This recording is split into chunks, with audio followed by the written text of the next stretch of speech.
बहुत बहुत शुभकामनाएं। धन्यवाद।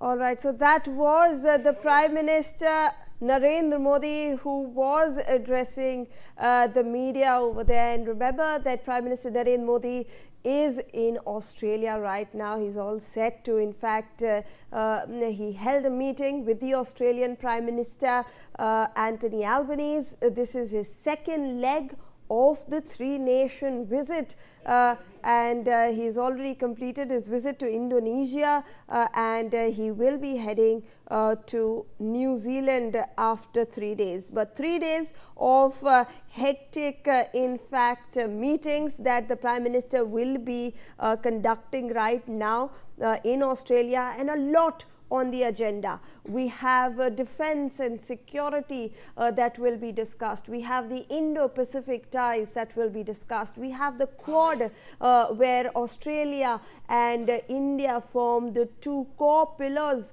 of the Quad. That is obviously supposed to be discussed, and we will also in fact be looking at economic cooperation and trade cooperation and trade agreements in Australia and between the two nations. In fact, apart from this, we also have nuclear ties that will be on the agenda up for discussion. This is something that both the nations have remained tight-lipped about, but uranium exports are something that we will be in fact looking forward to. So this is right after the Prime Minister has in fact met the Australian Prime Minister Anthony Albanese, and he is in fact now delivered this media statement, and he said that student mobility will be taken advantage of. There is a natural synergy in fact between India and Australia as well that they will be in fact enhancing.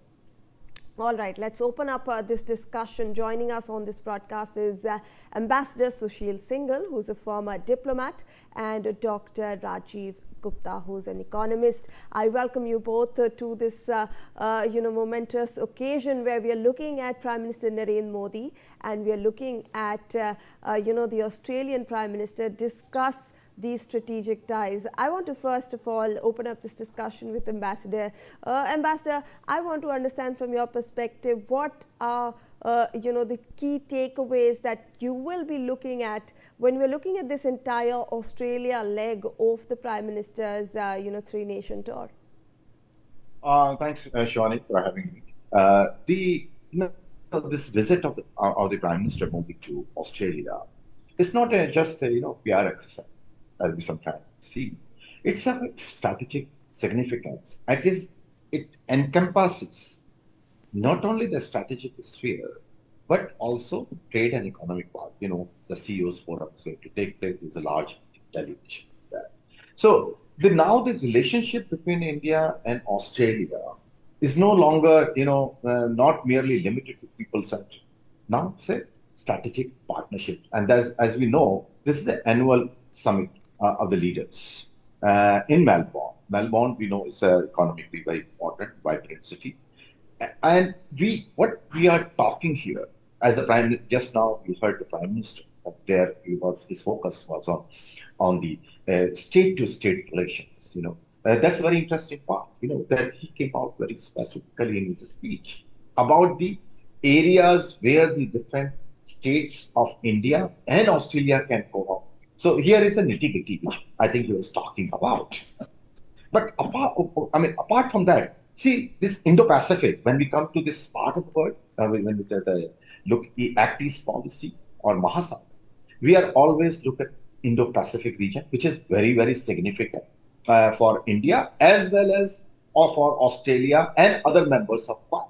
So this visit, I think, is going to move, despite the US, flip-flop on Quad, is going to give it a new meaning to this relationship of Quad, because they want to move on. India, Japan, Australia.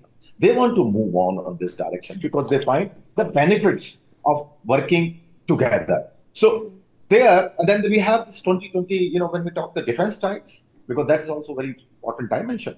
In 2020, we had the comprehensive strategic partnership, and then followed by the mutual logistics support agreement, which gives the real capabilities to Indian Navy as well as to Australia, because this is a region which faces all kind of problems, including piracy, and it's a home or it's a location where the most important trade routes passes through, the maritime routes passes through. So security of that area is very important for everyone, but particularly for India also, because most of our trade takes place right, and it has a lot of choke points.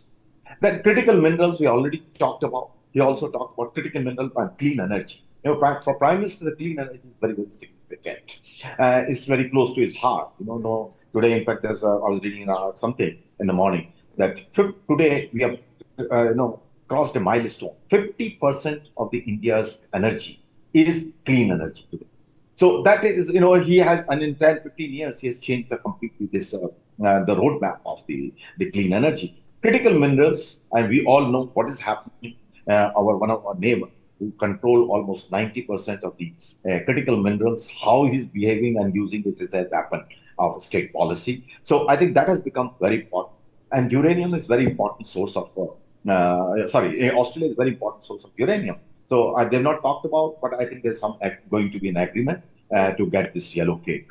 Trade CEA, you already mentioned. This already India is the fifth largest partner of Australia. 50 billion Australian dollar trade is taking place in services and trade. And now I think they see that it's not enough. We have a much more possibilities. So this discussion is going to be talking about. And defense, maritime security, I've already touched. So I leave it to my colleague also to speak about it. Thank you. Right. With the points that we like to discuss further, but I'd also like the first